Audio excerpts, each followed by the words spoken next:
My name is Evie Lupine. Welcome back to my channel, and today I have another video for you all. Today I am so excited because I am doing something that I don't oftentimes get to do. We are doing a follow-up to a video I recently did based on your comments, because apparently we're just gonna keep going down this particular rabbit hole. So recently I covered the concept of kink versus BDSM.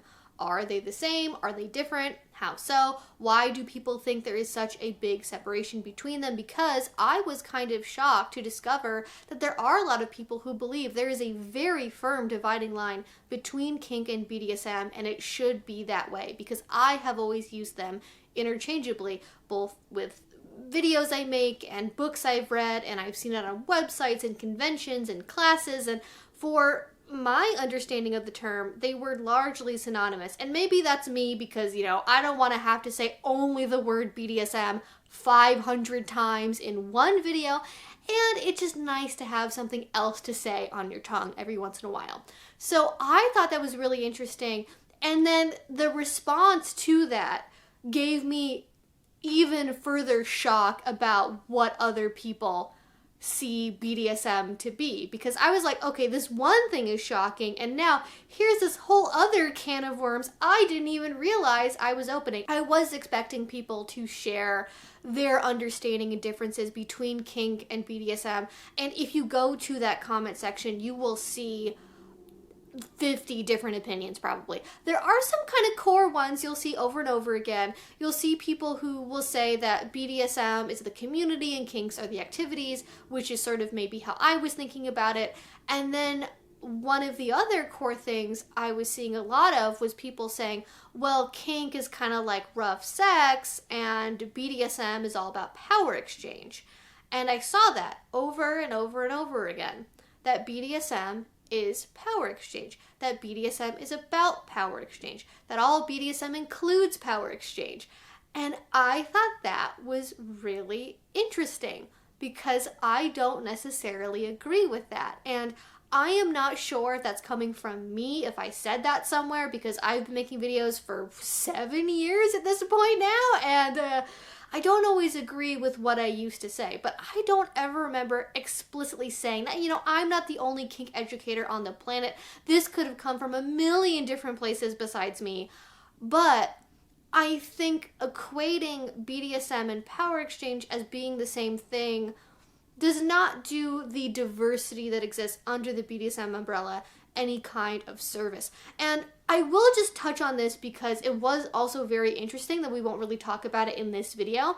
I did also see a lot of people that have a very expansive label of kink. People saying that exhibitionism was a kink, cross-dressing and polyamory and nudists and swingers and trad wives and Christian domestic discipline and furries even were on there too. Like, there was a very, very wide understanding of kink, and I think simultaneously a very narrow understanding of what BDSM can be. So I think to start off, let's talk about what's included under the BDSM umbrella, because it's just good to have a baseline. So BDSM stands for bondage, discipline and dominance, sadism and submission, and masochism. I think that this label is best understood as being like, or as an acronym, is better understood as being like LGBT. It is not that it is exclusive, and we know there are things and labels and terms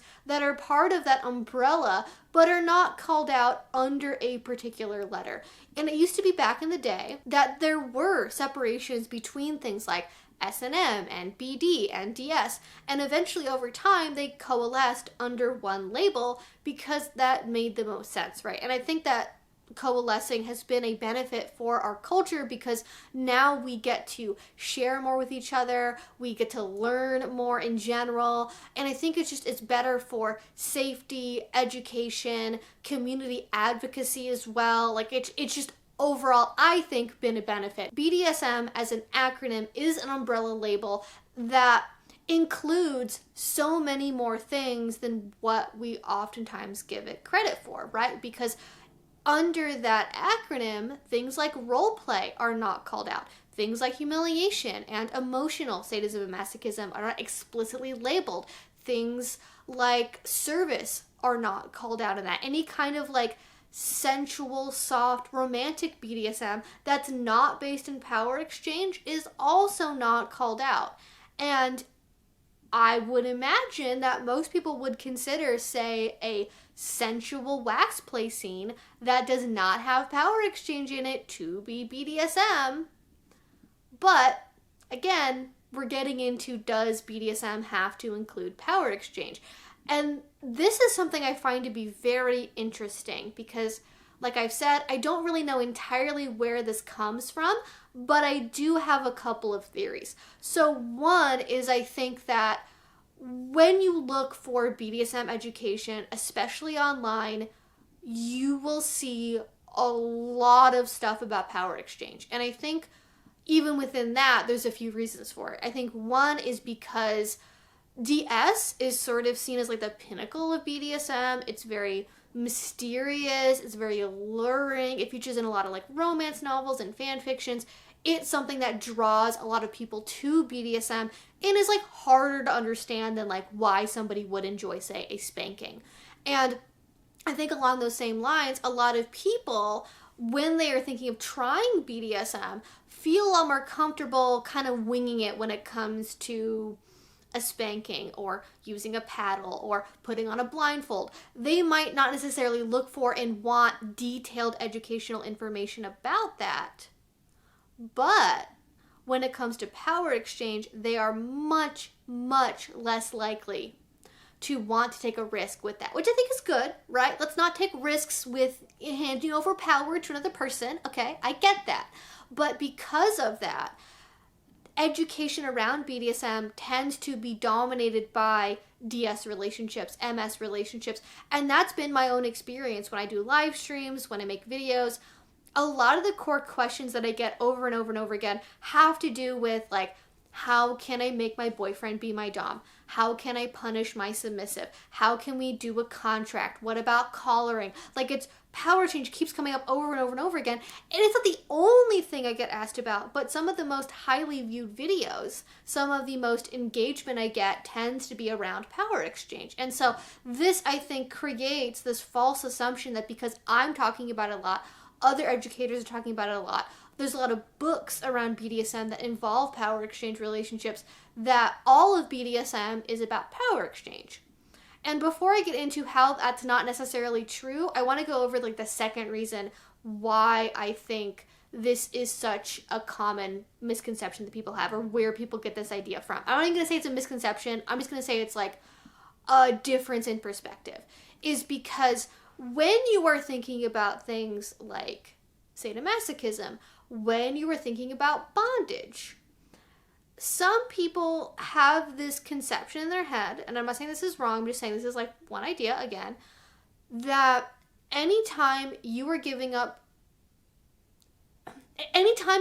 somebody the ability to hurt you or harm you, be that consensually with bondage or with spanking or whatever else, that is a way of giving up power and control, because you're giving somebody the authority and the ability to hurt you or harm you, even if it is consensual, even if it is pleasurable. But where I think that argument kind of falls apart a little bit is when it comes to, because the source of this is talking about BDSM versus kink, is if you think about kink activities as not including power exchange, but they include things like pulling hair or biting someone's neck.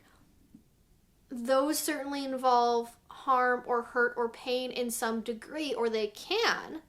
But how is that meaningfully different than, say, a sensual wax play scene, or a light spanking, or scratching somebody's back? Like, those things can all be BDSM, but why are we saying that one category of activities, when they're done with a receptive partner, involves power exchange, and then the other thing, like, I just don't, because I think part of this as well is kind of layering together like submission and bottoming and masochism and dominance and topping and all of that stuff. And I think with BDSM, because there is so much diversity, it does us a disservice to lump all of these things together as though they're always linked, because I will be the first to tell you, there are a lot of dominant bottoms. There are a lot of dominant people that enjoy receiving sensation that are actually the ones in control and power of what's happening to them, and they're the ones giving orders. They are dictating. That can look very overt, like, slave do this, slave do that. And it can be very subtle, and it can be prearranged ahead of time, where we're gonna do the scene where you're gonna give me a sensual massage and a spanking until I orgasm. And it could look like from the outside that that person is a submissive and bottoming and allowing that other person to have control over their body. But that's not how the dominant bottom is thinking of it. They're like, this is a service you're doing to me because I am your mistress, your master, your whatever. And I want this to happen because I want to feel good. And I don't really care about how you process it. It's about me getting my physical needs met. And so that's really interesting to think about, is like how dominance and bottoming and submission, all that, like, does not always go together in the way that people assume that it does. And I think instead of like externally imposing our ideas about what we think submission looks like or what is submissive to do, because then we get into like these weird prescriptive things about like, anytime someone's spanking you, you're submitting to them. Anytime somebody is pulling your hair, you're submitting to them. And I don't think that that's like helpful to do, because that's not true for all people. There's lots of people that do process anytime they're bottoming as coming from a place of submission, and for other people, they're totally separate. And it all depends on what your mental headspace is, because you can have bottoming that is very submissive, that is, I'm not even liking this in and of my own processing, like, I don't enjoy this physically, I'm not getting any kind of pleasure out of it. The pleasure I am getting from this is the knowledge I am giving myself over to my partner, and they do have authority and control over what happens to my body, and that's the benefit I get from it. But there's a lot of bottoms where it's like, spanking feels good, getting hit with a paddle feels good, I like seeing bruises, I like having marks, I like that I can process pain in this way, like the endurance of it. There's a million reasons why people enjoy pain, and I've talked about that in other videos before, but they don't really process it as, I am submitting to this person and giving them authority over my body. It's like, I'm just teaming up with somebody who can give me the stimulation that I want to have, and they hopefully also enjoy that. And anyone who has been in the BDSM scene for a while likely has observed the problem of, well, problem is maybe strong, but there is a tendency in some communities for tops to feel very pressured to deliver on certain scenes to bottoms and not necessarily advocate for what they want as tops, because they get a reputation for like being the paddle guy or being the flogger guy or being the whip guy, and suddenly there's a line at the door of bottoms that are like, oh my god, do me next, do me next. And it's definitely not submission. It's definitely somebody providing a service in the same way that like a massage therapist doesn't like dominate you because they're giving you a massage. Like, it's very much like, and I've talked about it in videos before, so this like top merry-go-round problem of like bottoms kind of in a selfish way, but I don't think in always a bad selfish way, but in a selfish manner, advocating for themselves and what they want to have happen to their bodies, and not processing it as giving up power and control, and them dictating everything that happens. And I think a lot of people assume that submission and bottoming goes together, and so if they get into the scene and they're not a submissive, but they try to act like it because they think they have to be a bottom, that causes a lot of problems, a lot of tension, a lot of uncomfortable feelings where they go, well, shoot, I really enjoy this thing physically, and I don't even necessarily want to boil it down to bottoms are only physical. It can be mental, emotional, and all those other kinds of things as well. But, you know, hey, I'm enjoying this physically, but mentally, like, I'm not processing this as wanting to give up power to this person. Am I really bottom? Am I really submissive? Is BDSM right for me? And I really, really don't want people to think that they can't be part of BDSM simply because they don't feel like they are submitting whenever they get a flogging. That seems a little bit, shall we say, problematic. So I think that should kind of cover where I think the stereotype comes from, let's get into why I don't think this is true. And I've kind of already talked about it so far, which is like mentally, people process BDSM differently. And I think where we are going to get the judgment on whether or not BDSM is about power exchange is from the individual people that do it. And yes, there are people that process their BDSM through power exchange, and it's a lot of people, but not even necessarily most people. And this is where we get into my experience, my observations, because I am someone that is very online, too much for my own good sometimes, but I am also somebody that does participate and has for a while now. I have participated in the in-person, real-life BDSM community. Not as much recently for things we're not going to get into right now, but I have been part of at least 3 or 4 different local scenes, and that has been across states and cities, and so I feel like I have a fair number of data points. It's greater than n equal 1. So what I have observed is there is sort of a typically older subsection of the BDSM community, typically people in their 40s and 50s plus, where power exchange is a really big part of what they do. However, especially amongst the younger set of people, like anyone younger than 40, the majority of people do not have power exchange relationships. They don't really want one. They maybe kind of play around with it. And this is not me being judgmental. I'm just like, this is my observation. They kind of play around with it in scenes, but they don't really want a contract. They don't want a relationship based on that. They want to have play partners where, hey, they have Bob who does the flogging and Sally who's really good at bondage and, you know, this person they co-top with. And there's a lot of switching. There's a lot of very just like free form pickup play, kind of do what you want in the moment, or like have established partners you do things with habitually, but you're friends, you're egalitarian. And I can see why, if you are somebody that is making this assumption that BDSM is all about power exchange, if it makes you very uncomfortable to think about relationships as being non-egalitarian, as being unequal in some way, why would you want to identify as being BDSM if you think that that is part and parcel of being part of BDSM, or identifying as being somebody who enjoys BDSM is like, I enjoy unequal, non-egalitarian relationships? When in reality, most people I know in the scene, even if they have, say, like one power exchange partner, they have 3, 4, 5 egalitarian partners they do scenes with. And I would not call what they do just kink. Not that being kink or kinky is bad, but that, you know, I'm trying to think of a good example here that's like not too descriptive for YouTube.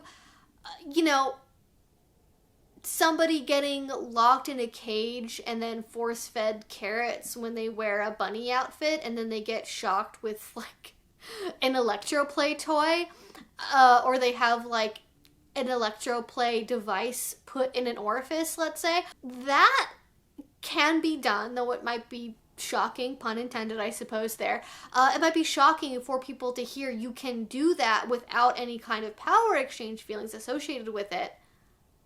But that's just how it is sometimes. Sometimes you just come up with like weird ideas and you're like, hey, would it be really funny / cool / weird if like we created like a prison where the torture we did at it was we tied you up and we made you watch the Teletubbies for 12 hours, and then we quizzed you about all the Teletubbies, and then for every answer you got wrong, we like hit you on the wrist with a ruler. Like, I don't know, that's not really a good example, but like sometimes that's how BDSM is. It's just weird, and there's a lot of weird, nerdy people that are part of our community that, as a part of that, get some fun, weird ideas they want to try, and it's not about it being like a DS thing. It's about like, hey, I want to do this cool thing that might like be a fun mental experience to have, in the same way that like going through a haunted house can be a fun mental experience, or skydiving or a roller coaster.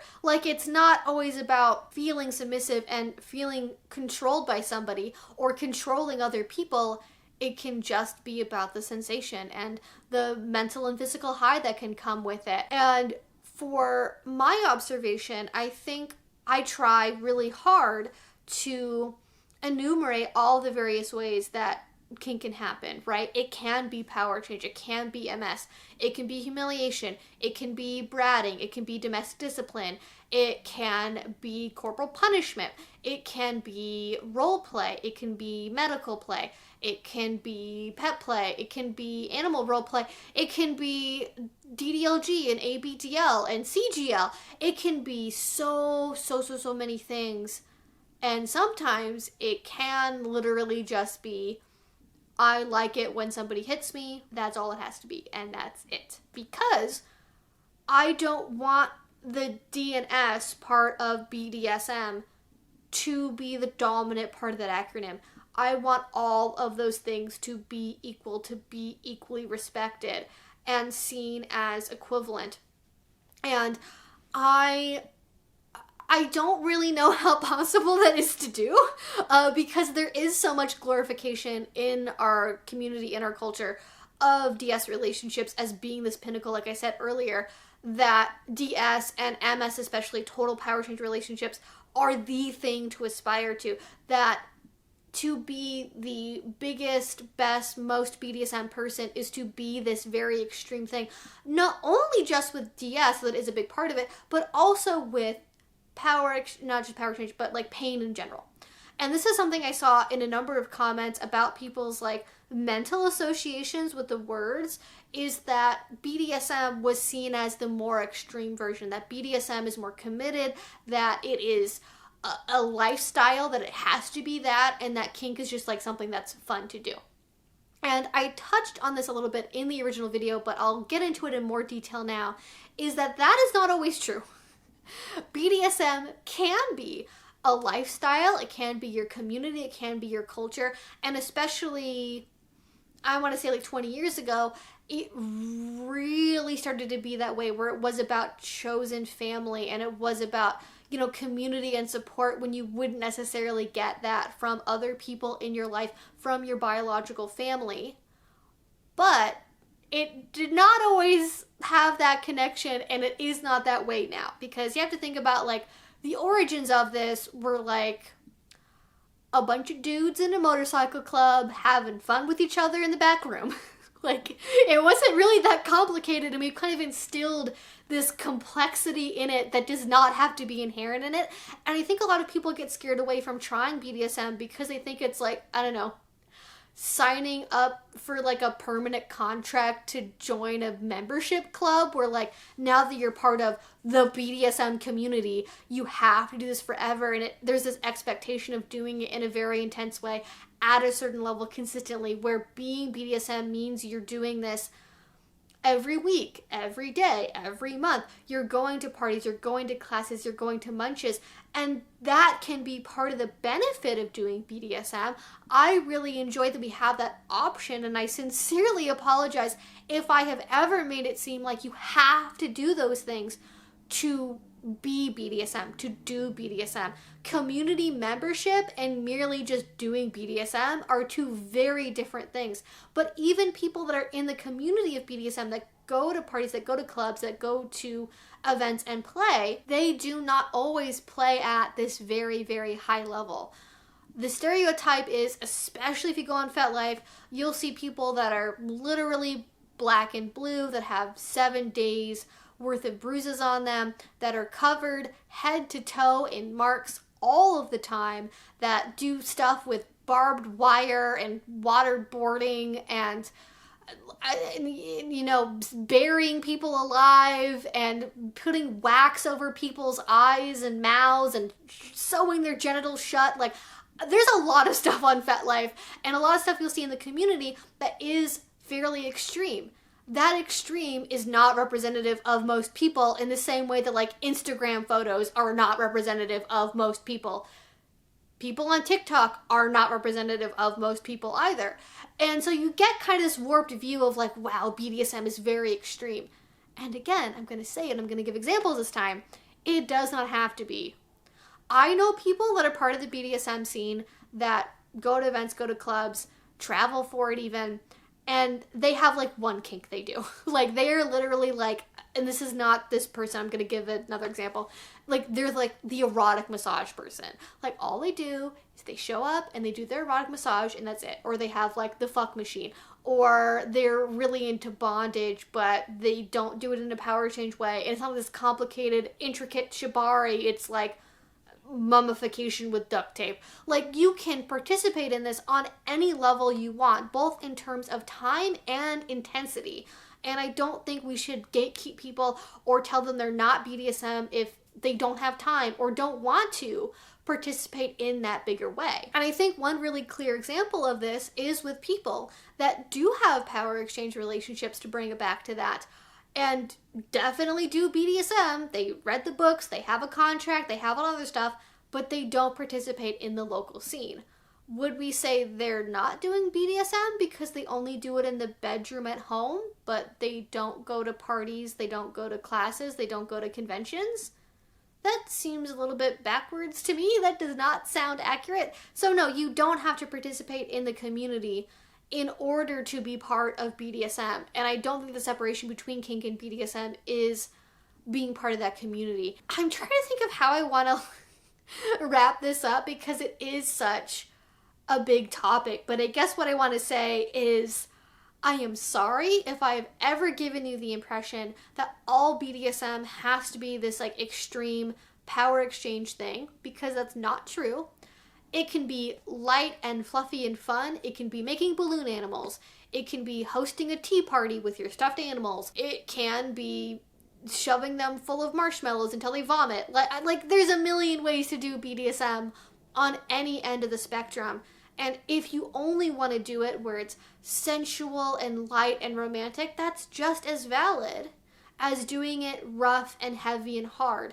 And I talked about this before, but it's worth repeating here. There is so much variety, not only within BDSM, but within vanilla interactions and within kink interactions. It is not exclusive to one thing or the other. You can have vanilla sex that is rough and hard and mean, and you can have BDSM sex that is loving and kind and soft and caring. And I have certainly had experiences with both of those. And, you know, it's also not even that, like, BDSM is about sex either. Because I think I saw that as well a couple of times, that like, oh, well, kink is about rough sex and BDSM isn't. Or even that both were, but they were different levels of the same thing.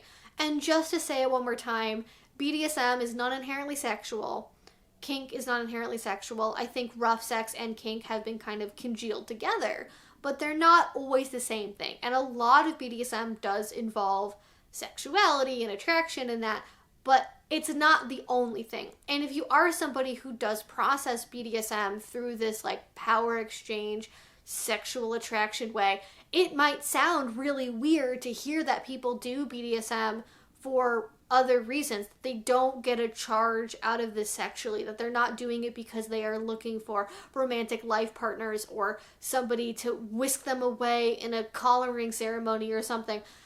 BDSM is very diverse, and I think that is something that makes our community so wonderful and so beautiful. And I like that we have a big tent. I like that we have a big umbrella, because I think in so many other areas of outside culture, our tents and our groups are getting smaller and smaller and smaller. And I want to keep BDSM as this big, open, welcoming thing. And maybe something I need to do for this next year and going forward in my career, I guess, is to make it very clear, in as much as I can that I haven't done already, that BDSM is so diverse, that you can do it for so many reasons in so many ways, and your way of doing it, your reason for participating, is as valid as anyone else's. So I think that is where I'm going to end this today. I think I literally just like blanked out for 20 minutes and then just said stuff. So I hope some of what I said made sense. I hope it wasn't too repetitive. I would love to know your thoughts in a comment down below about this, about the last topic, a follow-up, whatever it is that you want to say. I would love to hear your thoughts. I think I kind of was able to get to most of the reasons why people see BDSM and power exchange as going together and being linked together.